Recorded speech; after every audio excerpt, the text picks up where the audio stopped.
Hello good people, welcome again, and clean desk finally after the Kawasaki, and getting ready for another new project. I'm sorry I didn't make a final review of the Kawasaki, but the owner was in kind of a hurry to get his hands on it and enjoy it, so my apologies for that. But let's get to the point. This will be something that a viewer asked me to do, a specific car, and I said to myself, why not? I'll arrange everything to get the kit here. Had to order it from Japan because I never seen this one in European stores, and this is what we're talking about. It's a Mitsubishi FTO. I don't know a lot about this car because it's not imported to Europe, but it's not too bad. It has a front that has some resemblance, very lightly of course, to an Aston Martin, and it's an average car. I mean, it's not a supercar or anything like that, but the only thing that concerns me a bit, but I've ordered it anyway because it's the only brand that makes this car. It's a Fujimi kit, and that's always a subject of concern. I didn't open the box, it will be the first time, so I don't know exactly what to expect in here. But so, let's go.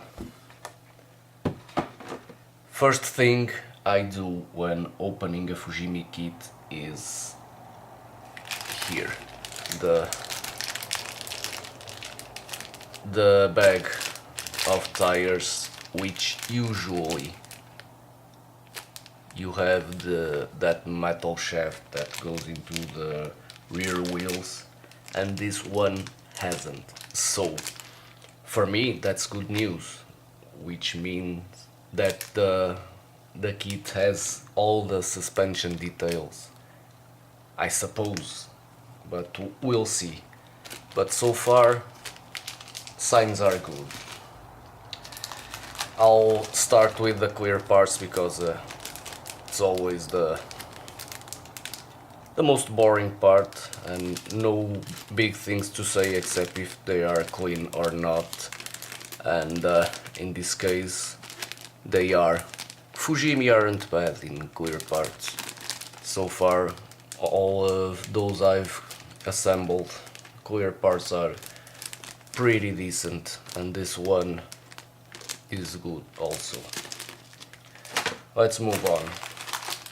Here we have the interior parts. I see another good thing, which is the option for left and right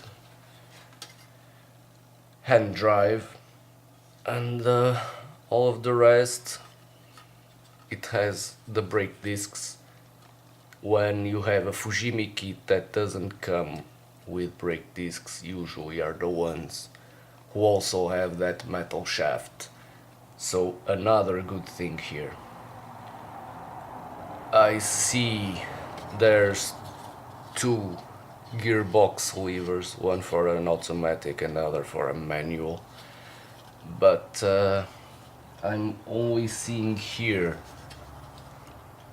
the part that's supposed to, the lever to attach there only has the automatic option. I don't know, let me,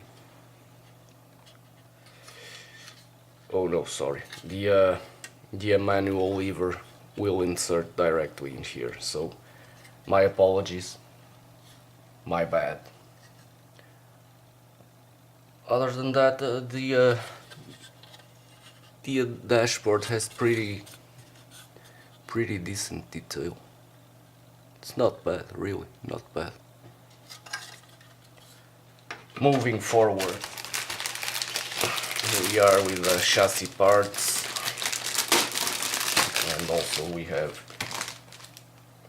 one seat that has fallen from the sprue.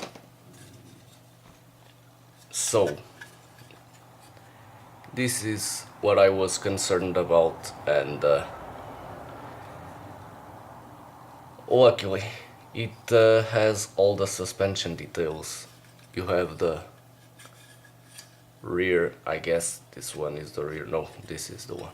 This is the rear suspension arm. So as you can see, you have the details of the suspension. So I'm pleased, I'm very pleased with the kit.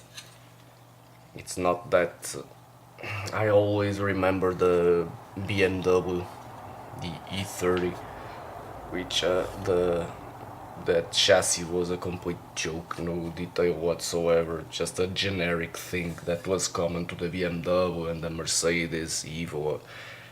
It's pretty bad. Not in this case. So we have some options here for two sets of wheels. I don't like these. Let me see. I still don't know. I don't like this very much. Maybe I'll go for these rims. And since the viewer who asked me to do this car asked me if I could do it in red, perhaps I'll go with a red paint job and maybe some black rims. I still don't know, but maybe. I like cars with black rims.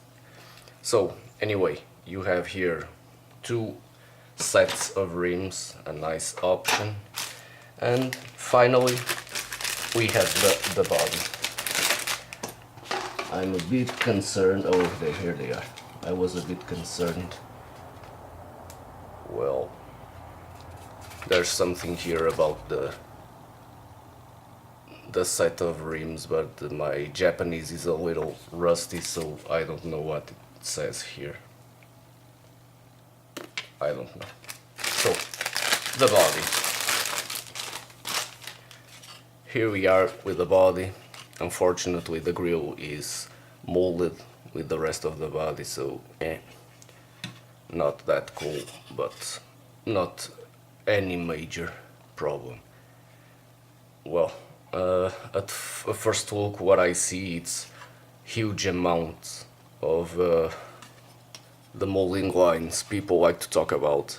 I don't usually do, but in this case it's pretty horrible. As you can see, lots and lots of mold lines. And it's too bad because the body is really nice molded. But these mold lines, this huge amount of mold lines will require lots of cleaning. So, and as you can see, it reminds, well, a mix of an Aston Martin and a Jaguar. It's a cool front, but can't say the same thing about the rear end of the car. It's a bit weird. But so, here it is. And not bad at all. Here we have the decals, nothing to say about them, just some instrument panels, some Japanese characters, I don't know what this is, some FTO decals, blah blah blah. So, I must say one thing, I'm pleased with the kit, mainly because it was cheap. I've paid, if I'm not mistaken, about 14 euros for it, plus the shipping of course, but 14 euros for the kit is a very nice price, considering it has the suspension details. because when I buy a Fujimi kit I'm always concerned. I'm concerned on what am I buying. I don't know if it is good, if it is bad, if it is so. Because if I buy a Tamiya kit I know it's good. Even if it's not that good as the other ones, it is a good kit, so I'm pretty certain of what I'm buying. In case of Fujimi, I'm not. And specifically in this case, I'm really pleased because it turns out to be a pretty decent kit for a fairly low price. So, here we are, finally the simple kit that I was planning to do before the Kawasaki showed up, and time now to take care of this little car. Take care guys, and see you later.